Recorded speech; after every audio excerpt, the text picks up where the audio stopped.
안녕하세요. 저는 충청도 지방에서 거주하는 40대 후반 여자입니다. 매일 재밌게 듣기만 하다가 저도 제보하고 싶은 일이 있어서 용기를 내보았어요. 제 이야기는 제 남편과 관련된 내용이에요. 바로 얘기를 시작해 볼게요. 저와 남편은 충청도 어느 지방에서 태어났어요. 저희가 태어나고 자란 고향은 되게 작은 동네고 지금도 개발이 많이 되진 않았어요. 그런데 제가 학교 다닐 때는 더 그랬어요. 초등학교, 중학교, 고등학교도 각 하나씩만 있었어요.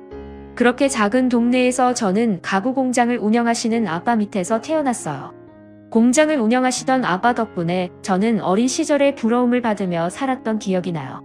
물론 요즘 워낙 잘 사는 사람이 많으니까 그게 뭐 어때서 생각하실 수도 있어요. 하지만 저 시절에 우리 고향에서는 우리 집이 잘 사는 편이어서 친구들이 많이 부러워했어요. 남편은 저와 동갑이고 소꿉친구로 자랐어요. 남편의 아버지가 우리 아버지 공장에서 일하시는 분이었어요. 그래서 공장에서 남편과 저는 뛰어다니며 같이 놀았어요. 그러다 어른들에게 걸리면 불이 나게 도망가고 그랬죠. 그렇게 우리는 취학 전부터 초등학교에 들어가서도 매우 가깝게 지냈어요. 거의 그냥 남매처럼 자랐던 것 같아요. 왜냐하면 저도 남편도 외동이었기 때문에 굉장히 많이 붙어 있었어요. 서로 집에서 밥도 자연스럽게 같이 먹던 날도 되게 많았어요. 시골이었기 때문에 밭이 많았는데 서리도 하고 동네 강아지들과도 뛰어다니고 재미있게 지냈어요. 그대로 남편과 저는 중학생이 되었습니다. 중학생 때는 이제 본격적으로 사춘기가 오는 시기잖아요. 둘 다 사춘기가 왔지만 이상하게 서로에게는 관대했어요. 그리고 제가 학교에서 여자아이들과 싸워서 혼자 다니던 시기도 있었어요. 그럴 때 남편만 유일하게 제 곁을 지켜주었습니다. 그렇게 저는 남편에게 더 의지했고 우리는 고등학교에 진학하고도 붙어 다니기 시작했어요. 저희가 초등학교 입학 전부터 그렇게 10년 넘게 붙어 다니니 동네 사람들은 그냥 저와 남편을 하나의 쌍이라고 인식했어요. 저를 보면 준아 어디 갔니? 물어보고 남편이 혼자 있으면 세정이 어디니? 물어봤어요. 학교에서도 선생님들과 친구들은 저희가 사귀는 것을 아주 당연하게 생각했어요. 남편과 저는 서로 누가 사귀자고 한 것도 아닌데 저러니까 웃기더라고요. 그래서 고등학교 2학년 여름에 남편에게 말했습니다. 남편과 개울가에서 놀다가 집에 돌아가는 길이었어요. 야, 이준아 너랑 나랑 뭐야? 다들 우리가 사귄다고 알아. 우리가 사귄 애 사이야. 남편은 가만히 멈춰서 저를 바라봤어요. 쳐다보지 말고 말을 해. 그럼 사귀죠. 정말 담백하고 직설적이고 어이없는 대답이었습니다. 그렇게 저희는 사귀게 되었어요. 옆집 사는 순애는 동네 오빠가 꽃다발을 사와서 고백했다는데 저는 간단하게 사귀자는 말로 연애를 시작하다니 억울한 마음도 들었습니다.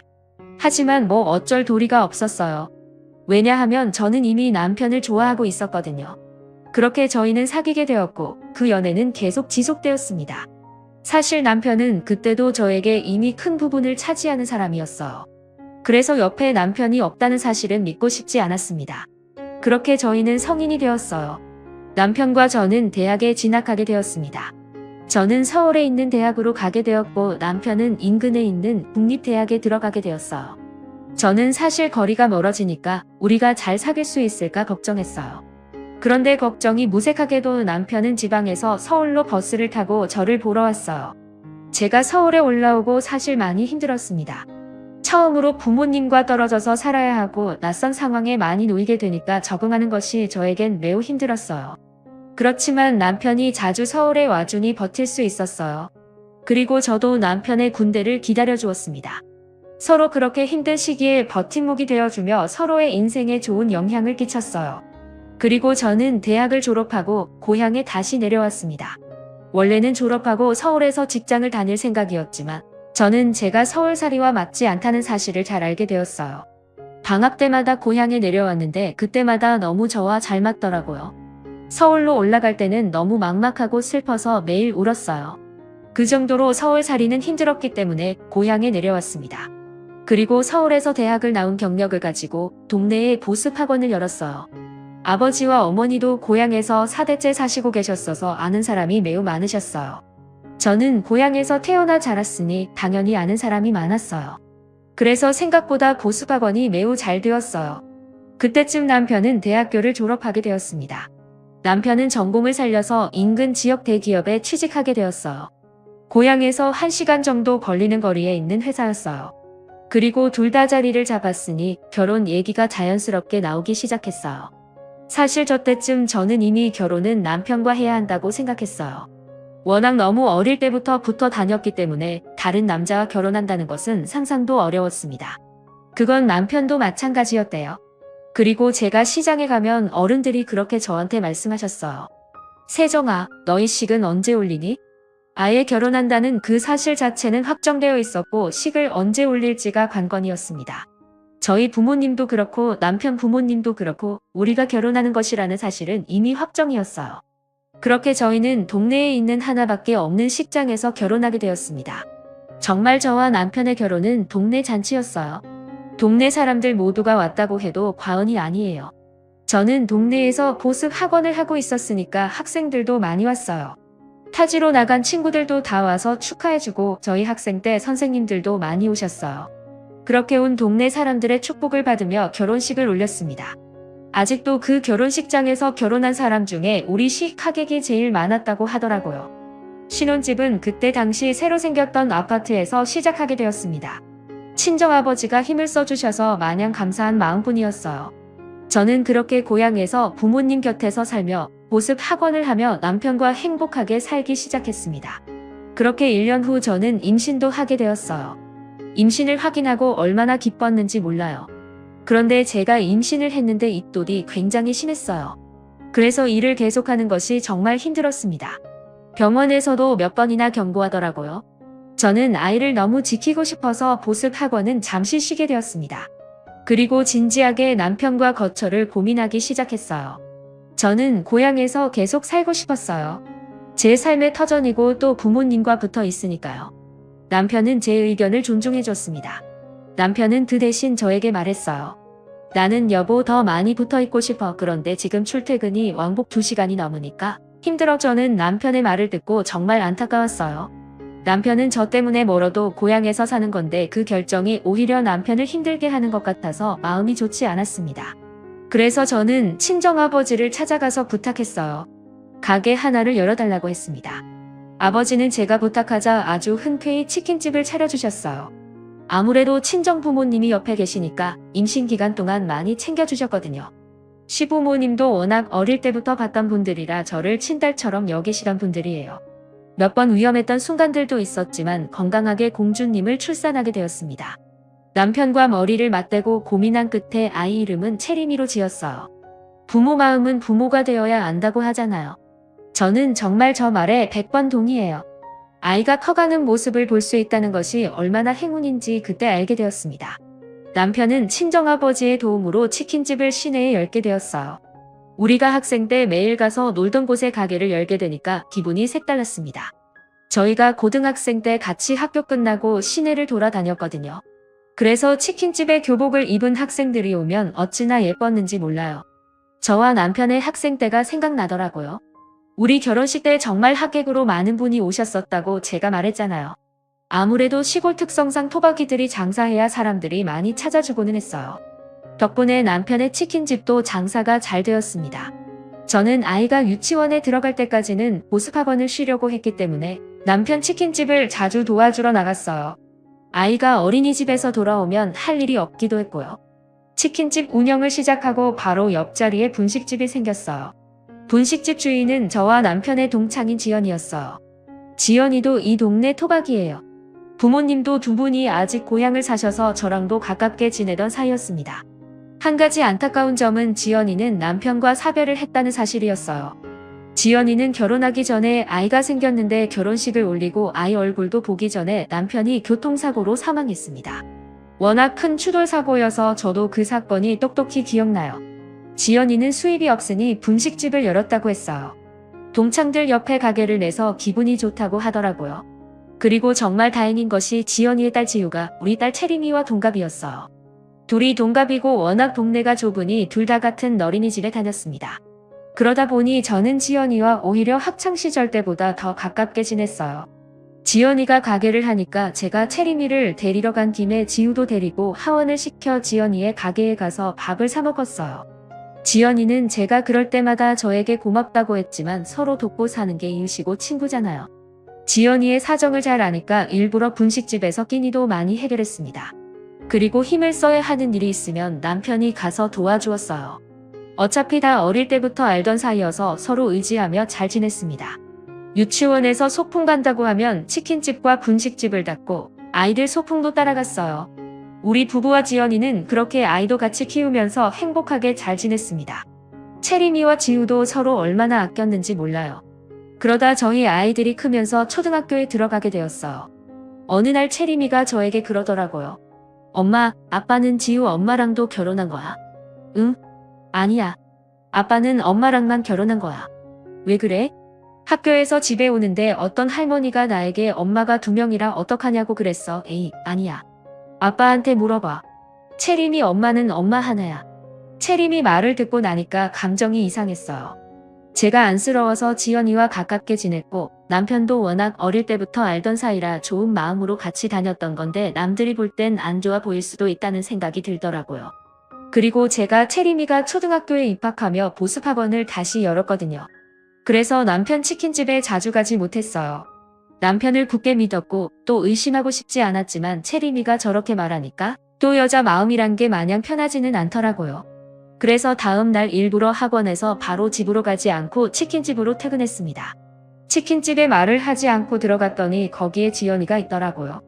세정아, 무슨 일이야? 남편 가게에 오는데 무슨 일이 있어야 오는 건 아니잖아. 그렇긴 하지. 당연히 장난이야. 기분 나쁜 건 아니지? 나도 장난이야.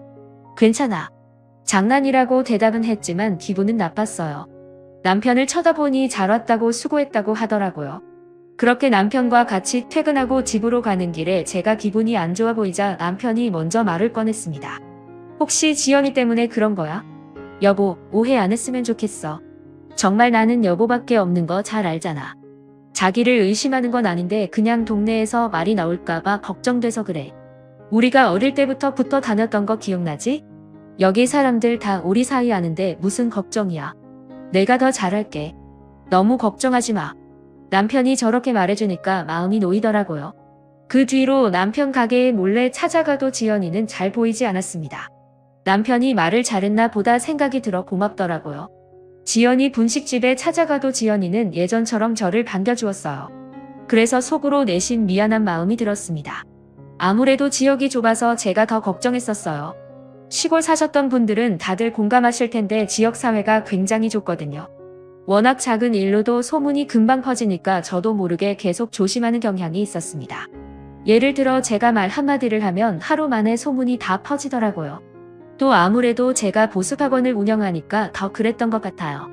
학부모들 입김이 세니까 더 뒷말에 예민하게 반응하게 되더라고요. 아이를 낳기 전과 후도 다르더라고요. 예전에는 이 정도까지 조심하지 않아도 괜찮았는데 아이를 낳고 키우니까 조그만 일에도 신경이 곤두서게 되었습니다. 서로 다 아는 사이니까 이런 부분에선 불편한 게 있더라고요. 그래서 마을 사람들 사이에서 무언가 우리 가족의 얘기거리가 되는 게 싫어서 더 예민하게 반응한 것도 분명 맞아요. 아무래도 부모님도 다 한 지역에 사니까 그런 것 같아요. 친정아버지가 공장을 운영하신다고 하셨잖아요.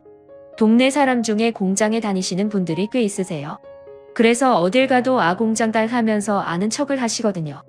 사실 그래서 학창시절에는 그게 참 싫었습니다. 슈퍼를 가도 아버지 공장 안부를 물으시고 버스에 타도 기사 아저씨가 아버지 안부를 물으셨거든요. 그런데 저도 익숙해졌는지 이제는 적응이 된 것 같았어요. 아무튼 그렇게 이 사건은 지나갔습니다. 남편도 저에게 잘했고 채림이도 학교 생활을 워낙 잘해서 큰 걱정 없이 잘 살고 있었어요. 그런데 어느 날 지연이가 한밤중에 울면서 전화가 오더라고요. 남편한테 전화한 것을 제가 받았습니다. 지연아, 무슨 일 있어? 이 새벽에 세정아, 나 어떡하니? 우리 아버지 돌아가셨어. 나 어떡해? 뭐? 어디야? 우리가 거기로 갈게. 여기 땡땡 장례식장이야. 나 정말 너무 슬퍼. 저는 급하게 남편을 깨웠어요. 비몽사몽으로 일어나는 남편에게 지연이 아버지가 돌아가셨다고 전했습니다. 남편은 정말 놀라더라고요. 그렇게 우리 부부는 장례식장으로 바로 갔어요. 지연이가 울면서 우리를 맞이하더라고요. 저는 지연이를 안아주며 위로했습니다. 지연이 아버지는 저도 어릴 때부터 봤던 분이셨어요. 워낙 호탕하신 분이셨는데 자다가 심장마비로 돌아가셨다고 하더라고요. 지연이가 너무 놀란 것 같아서 안심시키려고 노력했던 기억이 나요. 연락을 받은 사람들이 하나 둘씩 오기 시작했어요. 그렇게 저도 장례식장에서 지연이를 많이 도와주었습니다. 지연이도 외동이라 도와주는 사람이 많이 없었거든요. 남편이 아무래도 남자니까 많이 나서는 상황이 있었어요. 그런데 제가 약간 기분이 나빴던 것은 남편을 지연이 남편으로 오해하는 사람들이 있었어요. 제가 정말 어이가 없었던 부분은 지연이가 그걸 듣고도 부정하지 않더라고요. 이미 오해한 사람들이 있는데 굳이 정정하지 않는 모습을 보며 저는 속으로 기분이 나빴습니다. 하지만 장소가 아무래도 장례식장이니까 제 기분을 티내지 않으려고 노력했어요. 지연이는 아버지가 돌아가신 충격이 매우 컸던 것 같아요. 우리 남편에게 많이 기대더라고요. 저는 그걸 보면서 이건 아닌 것 같다 느끼면서 기분이 나빴지만 장례식이 끝나고 얘기해야지 하며 넘겼습니다. 지금 와서 생각해보면 절대 그냥 넘기지 말았어야 했어요. 제가 기분이 안 좋아 보이는 것을 눈치챘는지 남편이 저에게 다가왔어요. 여보, 장례식장이잖아. 설마 오해하는 거야? 내가 뭘 하니 너무 표정이 안 좋아 보여서. 기분이 좋지는 않지. 남편은 오해하지 말라며 저를 안아주었습니다. 그러면서 미안하다고 사과하길래 그냥 장례식장 사건도 이대로 넘겼어요. 사실 뭐라고 한마디 하고 싶었지만 장소 때문에 어쩔 수 없었어요. 그렇게 지연이 아버님이 돌아가신 후 지연이는 눈에 띄게 우리 남편을 부르기 시작했어요. 남편도 죽고 아버지도 죽고 자기는 옆에 있는 사람들이 자꾸 떠나간다고 너무 슬프다고 우리 집에 찾아와서 울기도 했어요. 저는 물론 지연이의 상황은 안타까웠어요. 하지만 너무 자주 저러니까 부담스러운 마음이 들었습니다. 그래서 진지하게 이사도 생각하기 시작했어요. 고향이라 대학도 서울에서 나왔지만 굳이 내려왔던 것이었는데 뭔가 살면서 불편한 상황이 계속 생기니까 오히려 내가 여기를 피해야 하나 생각이 들었습니다. 그래서 친정엄마한테 얘기를 터놓았어요. 내가 편한 대로 하렴. 사실 엄마는 지연이가 그렇게 마음에 들지 않아 사실 친정엄마도 지연이를 그렇게 좋아하진 않으셨어요. 왜냐하면 지연이가 꾸미는 것을 좋아해서 짧은 치마도 자주 입거든요. 저야 멋도래니까 괜찮았지만 아무래도 시골 어른들 눈에는 애엄마가 저러고 다니니 뒤에서 말이 많이 나왔나 보더라고요. 그리고 지연이가 성격이 되게 좋아서 여기저기 말도 많이 붙이는 편이에요. 그래서 아는 사람도 많고 어딜 가도 살갑게 얘기를 많이 하는데 그걸 안 좋게 보는 분들이 많았어요. 예전에는 엄마가 저에게 저런 말을 꺼내시면 제가 하지 말라고 했거든요. 지연이는 제 친구잖아요. 그런데 이제는 엄마가 저렇게 지연이를 욕해도 말리지 않았습니다. 그래도 남편은 저만 바라봤기 때문에 의지하며 살고 있었죠. 그런데 이사 생각은 했지만 가지 못했어요. 왜냐하면 딱 그때 정말 큰 불행이 저에게 찾아왔습니다. 그건 바로 암이었어요. 어느 날부터 살이 갑자기 많이 빠지더라고요. 처음에는 요즘 먹는 것도 잘 먹고 괜찮게 지냈는데 왜 이럴까 생각했어요. 물론 지연이가 신경을 쓰였지만 그것과 별개로 제 생활은 매우 잘하고 있었거든요. 보습학원도 제가 원장이니까 스트레스도 심하지 않았습니다. 그렇지만 살이 빠져서 기분은 좋더라고요. 그런데 살만 빠지면 괜찮았는데 소화도 잘 되지 않았어요. 그뿐만 아니라 쉽게 피곤해졌어요. 우리 집에서 보습학원까지는 걸어서 25분 정도가 걸려요. 예전에는 아주 쉽게 걸어갔습니다. 사실 저 정도 걷는 것은 일도 아니잖아요. 오히려 산책이죠. 그런데 어느 날부터 걷다가 멈춰서 쉬어야 할 정도로 힘들기 시작했습니다. 소화도 잘 안 되고 머리도 아프더라고요. 심지어 이명까지 있었어요. 제가 상태가 안 좋아서 보습학원도 나가지 못하고 집에 누워만 있으니 엄마가 걱정을 많이 하셨습니다. 그래서 동네 의원을 데려갔는데 처음에는 저보고 스트레스가 심해서 그런 것 같으니 조금만 집에서 쉬면 괜찮아진다고 하더라고요. 저는 그 동네 의원을 제가 어릴 때부터 갔어요. 그래서 의사 선생님이 마치 제 주치의이세요. 누구보다 제 건강 상태를 잘 아시는 분이 그렇게 말씀해 주시니 철석같이 믿었습니다. 유치원생 때부터 엄마 손을 잡고 그 의원을 다녔던 기억이 생생하거든요. 그래서 보습학원을 한 달간 쉬면서 집에서 가만히 있었어요. 남편도 그때 걱정이 되었는지 출근 전과 퇴근 후에 제 상태를 많이 살폈습니다. 채림이도 제가 걱정이 많이 되었나 봐요. 저한테 엄마 아프면 안 돼 말하는데 너무 미안했습니다. 그런데 문제는 제 몸 상태였어요. 아무리 쉬어도 나아지기는커녕 오히려 더 심해지더라고요. 소화가 특히 너무 안 되더라고요. 그래서 이건 보통 일이 아닌 것 같단 판단을 내렸습니다. 친정엄마는 큰 병원에 가보자고 하셨어요. 그래서 인근에 있는 대학병원에 가서 검사를 받게 되었습니다. 그리고 바로 알게 되었어요. 제가 위암이라는 것을요. 저는 진단을 받고 너무 멍했습니다. 이 사실이 현실이 아닌 것 같았어요. 도저히 믿을 수가 없어서 대학병원 의사 선생님께 10번도 넘게 물어봤습니다. 하지만 선생님은 단호하게 말씀하셨어요. 위암입니다. 그래도 아직 말개나 아니에요. 치료하면 나아질 가능성이 있기는 해요. 저는 정말 제가 왜 암에 걸렸는지 도통 이해가 가지 않았습니다. 여러분 혹시 그거 아시나요? 암은 가족력이 가장 세요. 그래서 가족 중에 암에 걸리신 분이 계시면 건강관리를 정말 유심히 하셔야 해요. 그런데 제가 의아했던 점은 우리 가족 중에는 암에 걸리신 분이 없으셨어요. 그래서 사실 암에 걸릴 것이라는 것을 전혀 예상한 적이 없었습니다. 만약 누군가 암에 걸린 적이 있었다면 저도 예상했을 거예요. 그런데 그렇지 않으니 적잖이 당황했어요. 제가 원인을 물어봤더니 선생님은 원인은 워낙 다양해서 특정할 수 없다고 하시더라고요. 엄마는 옆에서 진단을 받자마자 우시기 시작하셨습니다. 사실 우리 친정 부모님이 나이에 비해 많이 정정하세요. 그래서 저는 부모님이 워낙 건강하시니까 저도 저렇게 건강하게 살 수 있겠지 생각했어요. 그렇게 암 진단을 받고 집에 돌아오는데 현실이 믿기지 않더라고요. 엄마는 계속 우시고 저는 멍해서 가만히 있었어요. 물론 아직 초기 단계라 충분히 치료하면 완치가 된다고 하셨습니다. 하지만 막막하더라고요. 전혀 예상하지 못한 상황이라 그런 것 같았어요. 남편에게 전화를 걸어 할 말이 있다고 했습니다. 그리고 친정 부모님 댁으로 불렀어요. 남편과 아빠를 앉혀놓고 저의 암 사실을 말했습니다. 아버지는 너무 충격을 받으셨는지 줄담배를 피우셨어요. 남편은 제가 암이라는 사실을 고백하자 울기 시작했습니다. 남편이 울자 친정엄마도 덩달아 또 울기 시작했어요. 저도 사실 울고 싶었어요. 하지만 자꾸 머릿속에 우리 딸 생각이 났습니다. 채림이는 이제 겨우 10살이거든요. 아버지한테 아직 못해준 것도 너무 많은데 이대로 세상을 뜰 수는 없었어요. 그래서 강인하게 말했습니다. 나 완치할 거야. 정말 치료도 열심히 받고 운동도 많이 할 거야. 죽는다는 시한부 선고도 아니니까 긍정적으로 생각하자. 제가 저렇게 말하자 부모님도 그제야 괜찮아지셨습니다. 사실 저런 말을 하는 제 마음은 말도 아니었어요.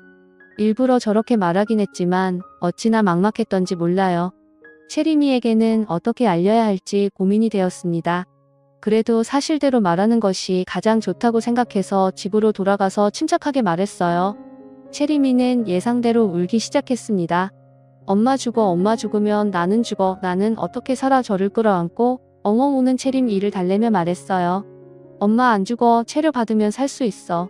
채림아 괜찮아. 엄마 어디 안 가. 채림이는 그날 우리 부부 침대에서 잤어요. 저를 꼭 끌어안고 죽으면 안 된다고 우는데 정말 가슴이 찢어지더라고요. 채림이를 생각해서라도 씩씩하게 치료받아야겠다고 생각했어요. 채림이가 잠들고 저는 뜬 눈으로 밤을 지새웠어요. 도저히 잠이 오지 않더라고요. 제 마음을 아는지 남편도 쉽게 잠을 자지 못했습니다. 제 손을 부여잡고 남편은 울면서 말했어요. 여보 치료 잘 받자. 어디 가지 마. 나 정말 여보 못 보내. 걱정하지 마. 내가 아까 채림이한테 말했던 거 기억하지? 나 어디 안 가. 저 때문에 우는 가족들을 보는 심정은 말로 할 수가 없습니다. 정말 상실의 아픔은 누구나 겪고 싶지 않은 감정이잖아요. 저도 만약 남편이나 친정 부모님이 암에 걸렸다면 저렇게 행동했을 것 같아요. 채림이가 암에 걸렸다면 저는 살 수 없었겠죠. 그렇게 생각하니 더 치료를 잘 받아야겠다는 마음이 들었습니다. 그리고 친정엄마의 마음도 이해할 수 있었어요. 만약 채림이가 암 진단을 받으면 저는 정말 버티지 못했을 것 같아요. 엄마 마음은 누구나 똑같잖아요. 아마 자식을 키우시는 분들이라면 제 말이 무슨 말인지 이해하실 수 있을 거예요. 그렇게 치료를 받기 시작했습니다. 당연히 보습하고는 그만두었어요.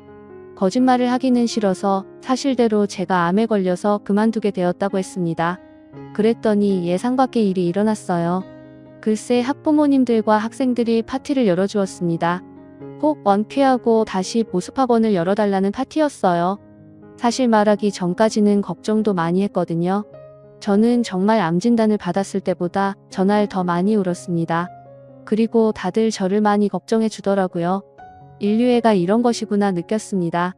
어떤 어머님은 제가 우니까 달래주시다가 본인도 우시더라고요. 보습학원 마지막 날 파티를 하는데 학생들이 편지를 주었어요. 그 편지는 아직도 제가 간직하고 있습니다. 저에게 잊지 못할 경험이었어요. 그렇게 저는 항암 치료를 시작하게 되었어요. 제가 살던 고향은 시골이라 대학병원이 없었어요. 기껏해야 동네 의원이었어요. 그래서 인근 대도시로 치료를 다녔습니다. 왕복 3시간이라 힘들긴 했지만 치료하면 나아질 가능성이 있다고 해서 꾹 참고 다녔어요. 저 혼자 가기엔 힘들어서 남편이 동행했습니다. 남편은 싫은 소리 하나 없이 당연하게 저를 따라다녔어요. 정말 고마운 마음이 들었죠. 그리고 아무래도 병에 걸리면 사람이 우울해져요. 그건 당연한 현상이라고 생각해요. 그런데 남편은 제 옆에서 제가 힘들어할 때마다 지치지 말라며 응원해줬습니다. 제가 암에 걸렸다는 소식은 역시나 마을 전체에 순식간에 퍼졌어요. 다들 제가 지나가면 한마디씩 하더라고요. 조기에 발견해서 다행이네. 금방 나을 수 있어. 걱정하지 마. 어쩌다 걸린 거래요. 많이 아픈가요? 우리 집사람도 암에 걸렸었는데 치료하니까 낫더라. 너무 상심하지 마. 식당에 들어가거나 세탁소만 가도 저에게 암에 대한 말을 하더라고요. 처음엔 응원해 주시는 것이 좋았지만 나중엔 제 한몸 추스르기도 힘든데 부담스럽더라고요. 물론 치료하면 요즘은 완치가 된다지만 그 과정이 고통스러워요. 그래도 채림이가 엄마 아프지 말라고 저를 볼 때마다 얘기하고 힘들어해서 채림이를 보고 견딜 수 있었습니다. 엄마 많이 아프면 말해. 엄마 나는 나중에 의사가 될 거야. 그래서 엄마가 그때까지 낫지 않으면 내가 고쳐줄 거야. 정말 제 딸이지만 너무 사랑스러워요. 제가 치료를 받으러 대학병원에 가면 남편은 치킨집 자체를 닫았어요. 일하는 직원도 있어서 열어도 되는데 굳이 문을 닫고 저한테만 신경 써주니까 저는 얼마나 고마웠는지 몰라요. 그런데 어느 날 친정엄마가 저를 조용히 집으로 불렀습니다. 엄마 왜 그래요? 무슨 일 있어? 세정아 놀라지 말고 잘 들어. 너희 남편 바람났어. 저는 이게 무슨 소리인가 싶었어요. 그게 무슨 소리야? 엄마 제대로 말해봐. 이게 뭐 내가 너 항암 치료도 받고 있고 혹시나 충격받아서 더 안 좋게 될까봐 말 안 하려고 했는데 그러기엔 내가 너무 사위가 괘씸해. 나중에 알게 되면 너를 속이게 된 거라 지금 말하는 게 나을 것 같아. 엄마 침착하게 상황을 다 말해봐. 무슨 소리냐고? 재원이가 말해줬어. 너희 남편 그 분식집 사장 지연이랑 바람났어. 저는 너무 놀랐어요. 일단 남편이 정말 저의 의심이 아니고 진짜로 지연이와 바람났다는 사실도 충격이었지만 그걸 채림이가 말해줬다는 게 너무 충격적이었습니다. 채림이가? 채림이 그 어린 것이 얼마나 착한지 자기 엄마 아픈 거 알고 혼자 끙끙 앓다가 나한테 울면서 말하더라. 분식집 사장을 집으로 데려와서 둘이 무슨 얘기를 했길래 얘가 나한테 찾아와서 말을 해? 엄마한테 다 듣고 나니 정리가 되었습니다. 그동안 의심은 근거 없는 게 아니고 오히려 사실이었어요. 바람이라는 것을 알고 나니까 그동안의 행적이 다 떠오르더라고요.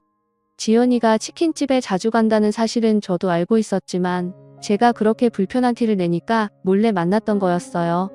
제가 운영하던 보습학원은 시내와 조금 떨어져 있어서 저는 걔네가 어떻게 지내는지 정말 잘 몰랐거든요. 아이들이 공부하러 오면 거기에만 신경 써야 하니까 더욱이요. 나중에 동네 사람들한테 말을 들었더니 외지에서 온 사람들은 분식집과 치킨집이 부부가 동시에 운영하던 집인 줄 알았다고 하더라고요. 남들 눈에 그렇게 보일 정도면 어느 정도로 붙어 있는지 아시겠죠? 제가 아프기 전부터 그랬는데 아프고 나서 학원을 접고 나서는 더 심해졌다고 하더라고요. 여기가 워낙 좁아서 다들 아는 사이라고 했잖아요. 가끔 오지랖 넓은 어른들은 지연이에게 유부남이니까 조심하라 하면 지연이가 그렇게 대답했대요. 무슨 상관이세요? 그걸 심지어 아이들도 이상하다고 여겼나 봐요. 언니 딸인 지우가 채림이에게 우리 엄마랑 너희 아빠 결혼해. 그럼 너희 엄마는 어떻게 이런 말도 했다고 하더라고요. 아이들이 혼란스러울 정도로 붙어 다녔다는 것을 알자 정말 배신감에 온몸이 부들부들 떨렸습니다. 가장 충격적인 것은 채림이가 있는 집에 지연이가 왔었나 봐요. 채림이 안녕, 이모가 잠깐 반찬 주러 왔어. 채림이는 그때 마침 태권도 도장 애가야 해서 인사하고 나왔었다고 해요. 그러다 깜빡하고 못 챙긴 게 있어서 다시 집에 들어갔는데 방에서 지연이와 남편이 대화하고 있었던 거죠. 그런데 대화 내용이 정말 충격적이었어요. 보험금 타면 내 차부터 바꿔줄게. 얼마 남지 않은 것 같지? 기다려봐. 정말 자기야 나 기대된다. 지금부터 차 고르고 있을래? 가방도 사줄 거지 당연하지. 원하는 가방 있으면 미리 백화점 가서 골라. 저렇게 방에서 떠들던 소리를 채림이가 방 앞에서 다 들었다고 하더라고요. 채림이는 듣고 혼자 태권도도 가지 않고 길가에서 울었다고 해요. 10살이라서 아예 아무것도 모르는 나이는 아니거든요. 그래서 처음엔 혼자만 알고 있으려고 하다가 외할머니 그러니까 우리 친정엄마한테 가서 말한 거라고 했어요. 저는 정말 그걸 다른 사람도 아니고 우리 딸이 들었다고 생각하니까 억장이 무너졌습니다. 남편과 지연이에 대한 배신감은 말로 할 수가 없었어요. 정말 지연이가 괘씸했던 것은 제가 중간에 불편한 티를 내면 장난이라고 저를 긁었잖아요. 그래놓고는 뒤에서 남편하고 제 얘기를 했을 거라는 것을 떠올리니까 너무 충격이었어요. 쟤들은 저를 얼마나 바보처럼 알았겠어요. 그리고 남편에 대한 배신감은 정말 제 인생 자체를 부정당하는 느낌이었습니다. 남편과 저는 소꿉친구였잖아요. 기억도 잘 안 나는 아주 어린 시절부터 함께였어요.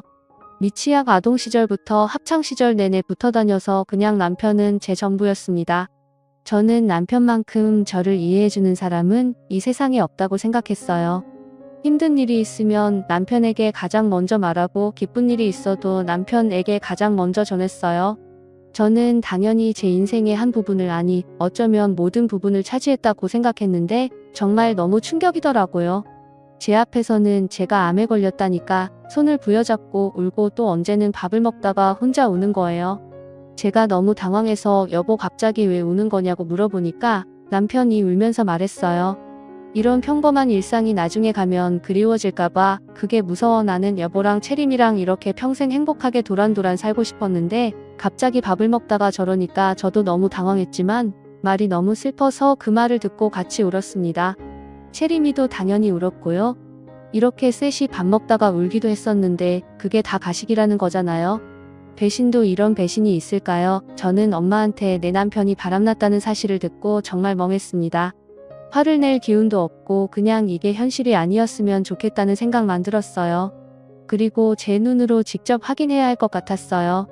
다른 사람도 아니고 제 남편이 저를 두고 바람을 피웠다는 사실이 정말 믿기지 않았습니다.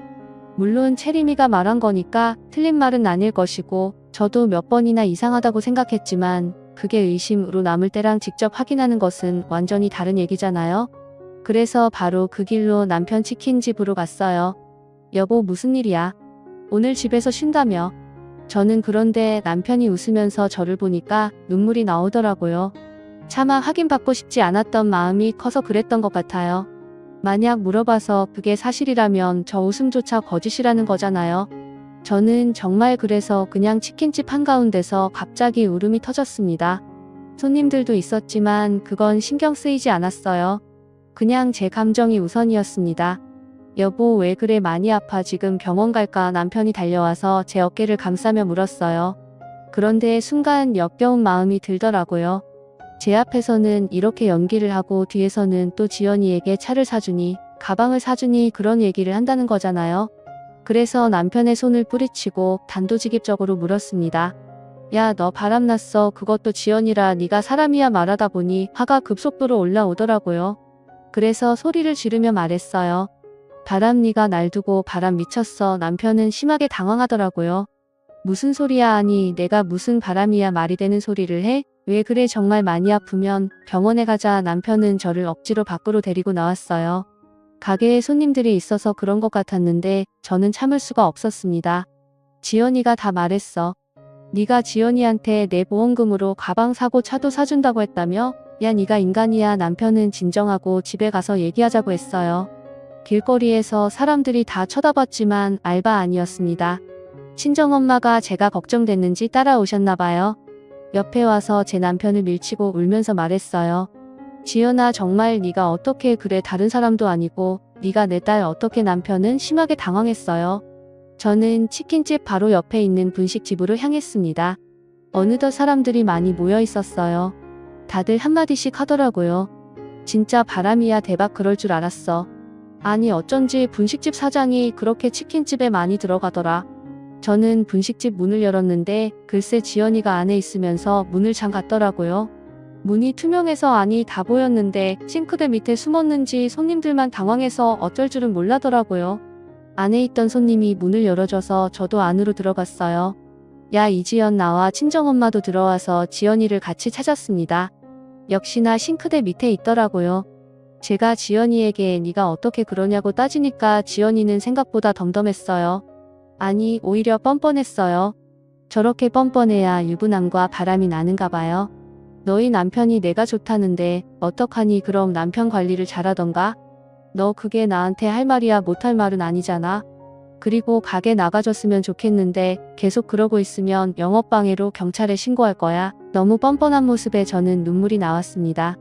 남편은 아니라고 부인했지만 지연이가 확인을 해준 거잖아요. 아니라고 믿고 싶었는데 사실이라니 정말 슬펐어요. 하필 내 남편의 불륜 상대가 나도 알고 심지어 친하게 지내던 친구라니 이게 진짜 말이 되나요? 여러분, 그동안 저를 두고 뒤에서 얼마나 그들끼리 즐거웠을까요? 그걸 생각하니 더 마음이 아팠습니다. 심지어 우리는 아이도 있었잖아요. 각자 딸도 있고 2명이 동갑이라 친하게 지냈는데 도대체 무슨 마음이길래 불륜을 저지른 건지 궁금했습니다. 지연이의 뻔뻔한 말에 친정엄마는 충격을 받아서 쓰러지셨죠. 정말 난장판이 따로 없었습니다. 사람들도 지연이에게 한마디씩 했어요. 아무리 그래도 유부남을 건들면 어떡해요? 아니, 셋 다 도박이면서 너무하네. 어린 시절부터 봤을 텐데. 지연이는 정말 당당했어요. 나가세요. 영업방해로 당신들 다 신고할 거야. 그리고 정말 경찰이 신고했는지 순찰차가 왔습니다. 저는 정말 너무 허탈하고 충격이 컸어요. 저는 친정부모님 댁으로 가서 누워 있었습니다. 도저히 집에 갈 수가 없었어요. 우리 집에 지연이가 들어왔다는 사실을 듣고 나니까 꼴 보기도 싫었습니다. 채림이는 제 옆에 딱 달라붙어 있었어요. 친구들이 나한테 이제 지우 엄마가 내 엄마냐고 계속 물어봤어. 나는 그럴 때마다 아니라고 했는데 너무 슬펐어. 그런데 엄마가 아프니까 더 슬펐어. 엄마 아프지 마. 저는 저의 충격도 충격이었지만 채림이가 받은 상처도 크다고 생각하니 가슴이 찢어지는 것 같았습니다. 남편의 바람 소식을 들으니까 친정아버지도 화가 많이 나셨어요. 남편은 집이 여유가 있지 않았습니다. 그래서 우리 집과 치킨집도 친정아버지가 다 해주셨거든요. 그리고 남편의 아버지, 저에겐 시아버지죠. 시아버지도 젊었을 때 능력 없어서 아무것도 못하고 있으니까 우리 아버지가 당신 공장에 취직시켜 주시기도 했어요. 정말 이렇게 아주 예전부터 우리 집이 도와주었는데 돌아오는 건 불륜이라니 너무 슬펐습니다. 남편은 그날 어디서 잤는지 모르겠어요. 아마 우리 집에 왔을 수도 있겠죠. 저는 불륜 사실을 알고 나서 단 한 번도 우리 집에 가지 않았습니다. 그 집에 가는 것 자체가 역겹더라고요. 어차피 집은 저희 아버지가 해주신 거라 제 명의여서 그대로 부동산에 말했어요. 헐값에 내놨으니 금방 팔릴 거라고 하더라고요. 부동산 사장님도 저에게 위로의 말을 건네더라고요. 이미 소문이 퍼진 것 같았습니다. 하지만 제 잘못은 아니니까 그냥 씁쓸하게 웃기만 했어요. 집은 외지인이 우리 고향에 올 예정이었는데 그분이 사셨습니다. 집이 팔렸으니 남편은 나가야 하잖아요. 물론 남편이 우리 집에서 계속 있었는지 지연이 집에 갔는지는 모르겠어요. 남편에겐 전화도 많이 왔습니다. 저는 일부러 받지 않았어요. 그냥 정말 묵묵부답으로 일관했어요. 분식집과 치킨집은 폭삭 망했어요. 왜냐하면 동네에 소문이 쫙 퍼져서 아무도 안 갔거든요. 또 사실 그 2개의 주된 고객들은 우리 친정아버지 공장 직원들이었거든요. 아버지가 팔아주신다고 정말 매일 같이 주문하셨거든요. 그런데 그 둘이 불륜이니까 너무 괘씸하잖아요. 아버지 공장 사람들도 아버지를 굉장히 신뢰하고 좋아하셨는데 소식을 듣고 나서 아예 사적으로도 방문하지 않았더라고요. 또 이런 시골에서는 동네 장사라 평이 굉장히 중요해요. 그런데 여기서 모르는 사람이 없으니까 사람들이 수군대더라고요. 지나가면서 보니까 분식집은 이미 망해서 임대종이가 붙어 있었습니다. 남편은 저를 수십 번 넘게 찾아오고 전화도 했어요. 다 오해라고 했지만 절대 믿지 않았죠. 그냥 바로 이혼 소송을 걸었고 저는 치료를 위해 채림이를 데리고 인근 대도시로 이사를 왔어요. 남편은 친정집에도 찾아가고 공장에도 찾아가고 하더라고요. 모든 걸 가지고 있다가 다 뺏기니 갑자기 조급해졌나 봐요. 심지어 채림이마저 자기를 외면하니까 충격이 큰 것 같았어요. 자기가 잠시 미쳤었다고 제발 용서해달라고 울고불고 난리였습니다. 하지만 저는 동의하지 않았어요. 그냥 정말 꼴보기가 싫었고 남편과 이혼하고 채림이와 둘이 재병에 완치되면 제주도에 내려가서 살 예정이었어요. 물론 저도 충격이 너무 크고 체림이도 상처를 많이 받아서 제 암 치료를 하면서 동시에 둘이 정신과 치료도 많이 받았습니다. 상담도 많이 다니고 그렇게 둘이 서로 의지하며 힘든 시기를 거쳤어요. 친정부모님도 저희를 적극적으로 지원해 주셨죠. 친정아버지가 오히려 저에게 먼저 체림이와 제주도에 가서 쉬라고 하더라고요. 저도 물론 제가 원하면 고향에 남아도 되었지만 그러기가 싫었어요. 이미 사람들이 다 알아서 불편하겠더라고요. 체림이를 위해서라도 제가 떠나는 게 맞았어요. 물론 남편과 지연이네 가족은 쫓겨나듯 떠났대요. 당연히 고향에서 계속 살 수는 없어 보였어요. 어딜 가도 손가락질을 했으니까요. 지우도 학교에 가면 불륜녀 딸이라고 애들이 그렇게 놀렸나 봐요. 그리고 정말 웃긴 것은 둘이 깨져다고 하더라고요. 저는 사실 그렇게 난리가 나고 둘이 같이 살까봐 그게 걱정이었는데 둘이 대판 싸우더니 서로 내 탓이라고 했다고 하더라고요. 남편은 소송 때문에 종종 보는데 볼 때마다 저를 붙잡고 늘어졌어요. 실제로 무릎을 꿇으며 제발 한 번만 용서해달라고 하더라고요. 물론 저는 넘어가지 않았죠. 지연이는 어떻게 사는지 저도 모르겠어요. 지우를 데리고 야밤에 도망갔다는 말만 들었습니다. 그렇게 몇 년의 시간이 흘러서 저는 완치라는 판정을 받게 되었어요. 정말 의사 선생님 입에서 완치라는 말이 나오는데 얼마나 감격스러웠는지 몰라요. 환자분 의지가 상당히 강하셔서 빨리 나으셨습니다. 축하드려요. 그래도 주기적으로 검사는 꼭 해주셔야 해요. 다시 발생할 가능성이 있긴 했지만 일단 지금은 제 몸에 암세포가 없다고 했어요. 정말 얼마나 기뻤는지 세상이 아름다워 보였어요. 이제 정말 힘들었던 시간은 다 잊고 체림이와 제주도에 내려가서 살 예정이에요. 벌써 어디에서 살지 다 정해놨어요. 제발하면 안 되니까 제주도에서 예쁜 바다도 보고 산도 많이 다니고 회복하는 데 집중하려고요. 체림이에게 걱정이 돼서 언제 물어본 적이 있어요. 체림아, 아빠 보고 싶으면 말해. 나는 엄마만 있으면 돼. 이제는 정말 둘이 의지하며 잘 살아야겠다는 마음만 들어요. 친정부모님을 보러 고향에 가면 사실 아직 씁쓸한 마음이 들기는 해요. 그래도 제 잘못도 아니고 오히려 고향 사람들이 반갑게 맞아주셔서 좋더라고요. 체림이도 어린 시절을 고향에서 보내서 같이 가서 여기저기 다니는 것을 좋아했어요. 우리 고양이 진짜 노을이 예쁘거든요. 같이 노을을 보며 이런저런 얘기도 많이 하고 아주 행복해요. 체림이와 저는 앞으로도 서로 재밌게 살자고 다짐했어요. 여기까지가 제 얘기입니다. 들어주셔서 정말 감사합니다. 여러분들도 힘든 시기가 있어도 힘든 일 끝에는 좋은 일이 오고 나쁜 사람들은 결국 벌을 받는다는 것을 기억하시며 이겨내셨으면 좋겠어요. 다들 건강 유의하시고 건강하게 사셨으면 좋겠습니다. 감사합니다.